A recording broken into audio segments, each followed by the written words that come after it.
ବାହାନଗା ରେଳ ଷ୍ଟେସନ ନିକଟରେ ହୋଇଥିବା ଟ୍ରେନ୍ ଦୁର୍ଘଟଣା ଆଣିଦେଇଛି ମୃତ୍ୟୁର ବିଭୀଷିକା। ଖାଲି ବାଲେଶ୍ୱର, ଓଡ଼ିଶା ନୁହେଁ, ସାରା ଭାରତବର୍ଷର ଲୋକେ ହୋଇଛନ୍ତି ହତବାକ୍। ଏହି ଘଟଣା ଶୁଣିଲା ପରେ ମାନବିକତା ଓ ଦୁଃସାହସ ଦେଖାଇଥିଲେ ସ୍ଥାନୀୟ ଲୋକେ। ବିଭିନ୍ନ ସାମାଜିକ କର୍ମୀ ଓ ସ୍ୱେଚ୍ଛାସେବୀ ଅନୁଷ୍ଠାନର ଯୁବକମାନେ ସାହାଯ୍ୟ ସହଯୋଗ ସହିତ ରକ୍ତଦାନ କରିଥିଲେ।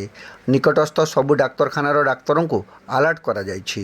ଜିଲ୍ଲା ମୁଖ୍ୟ ଚିକିତ୍ସାଳୟରେ ଆହତଙ୍କ ସଂଖ୍ୟା ବୃଦ୍ଧି ପାଇବାରୁ ଜିଲ୍ଲାପାଳଙ୍କ ନିର୍ଦ୍ଦେଶରେ ନିକଟସ୍ଥ ଟାଉନ୍ ହଲ୍କୁ ଅସ୍ଥାୟୀ ଡାକ୍ତରଖାନା କରାଯାଇଥିଲା। ବାଲେଶ୍ୱରର ସମସ୍ତ ଲୋକପ୍ରତିନିଧି, ସମାଜସେବୀ, ବିଭିନ୍ନ ଗଣସଂଗଠନ ସାହାଯ୍ୟ କାର୍ଯ୍ୟରେ ସାମିଲ ହୋଇଛନ୍ତି।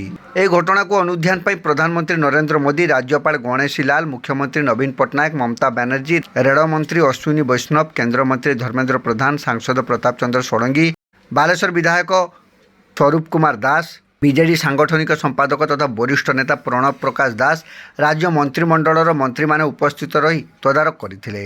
ବାଲେଶ୍ୱର ସମାଜସେବୀ ନିତ୍ୟାନନ୍ଦ ମିଶ୍ର ଭୁବନେଶ୍ୱରରେ କାର୍ଯ୍ୟ ବ୍ୟସ୍ତତା ମଧ୍ୟରେ ବାହାନଗାଠାରେ ପହଞ୍ଚି ଆହତ ମୃତ ବ୍ୟକ୍ତିମାନଙ୍କୁ ଟ୍ରେନ୍ ଭିତରୁ ବାହାର କରିବା ସହ ବାଲେଶ୍ୱର ଡାକ୍ତରଖାନାରେ ଜିଲ୍ଲା ପ୍ରଶାସନ ସହ ଆଲୋଚନା କରି ସମସ୍ତ ବ୍ୟବସ୍ଥା କରାଇବାରେ ସହଯୋଗ କରିଥିଲେ।